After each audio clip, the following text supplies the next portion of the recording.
ముందుగా మీ అందరికీ రథసప్తమి శుభాకాంక్షలు. రథసప్తమి సింపుల్గా ఎలా చేసుకోవాలో నేను ఈ వీడియోలో మీకు తెలియచేస్తాను.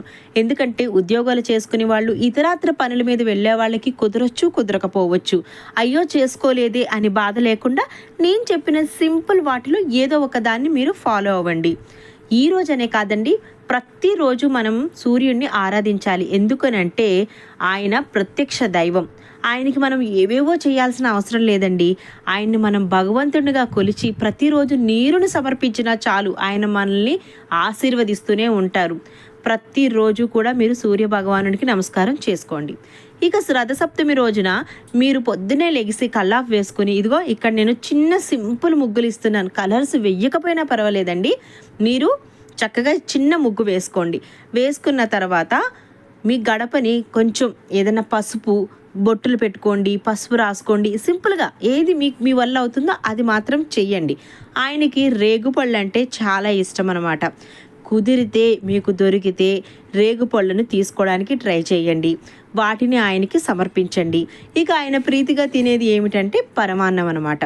మంచిగా స్టవ్ క్లీన్ చేసుకొని పరమాన్నం వండండి. ఎందుకంటే రాత్రిపూటది కాకుండా ఒకవేళ మళ్ళీ మార్నింగ్ కావాలనుకుంటే మార్నింగ్ అయినా సరే మీరు ఆ స్టవ్ని క్లీన్ చేసుకొని పరమాన్నాన్ని వండండి. కొంచెం పాలు పొంగిన తర్వాత, పాలల్లో అన్నం ఉడికిన తర్వాత అప్పుడు బెల్లం వేసి తింపేసుకోవచ్చు.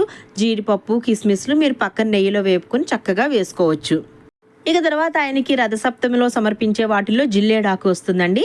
మంచిగా జిల్లేడాకులను తెచ్చుకొని శుభ్రం చేసుకొని పసుపు కుంకుమ పెట్టి ఒక ప్లేట్లో 7 ఆకుల్ని పెట్టి మధ్యలో గోధుమలు వేయండి. వేసి ఒక దీపం పెట్టి దాంట్లో నువ్వుల నూనె వేసి 7 ఒత్తులు పెట్టి వెలిగించండి. ఒకవేళ జిల్లేడాకులు దొరకకపోతే దయచేసి దానికోసం మీరు ఎక్కువగా ఆలోచించకండి, తమలపాకులైనా తీసుకొచ్చి పెట్టండి. ఆయన మీ భక్తిని చూస్తారు కానీ మీరు దేంతో చేశారనేది చూడరు. కాకపోతే ఏంటంటే రథసప్తమికి ఇవి సమర్పిస్తాం కాబట్టి దొరికితే చెయ్యండి. ఇక దీని తర్వాత ఆయనకి చిక్కుడుకాయలంటే ప్రీతి.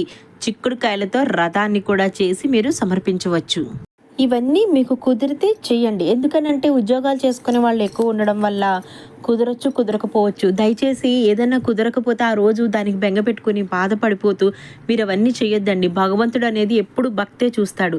మేము చాలా చేస్తాము పూజలు, వ్రతాలు అన్నీ కూడా. కానీ కుదరలేనప్పుడు అదే మనసులో పెట్టుకొని దాని గురించి ఎక్కువ ఆలోచిస్తూ ఉండమన్నమాట.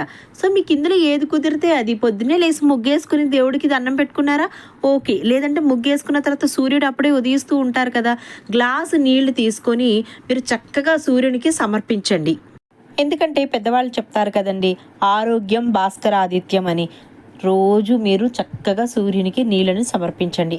సూర్యుడిదని కాదండి, నవగ్రహాలకు సంబంధించిన ప్రతి మంత్రం మనం నేర్చుకుంటే మనకి చాలా మంచి జరుగుతుంది.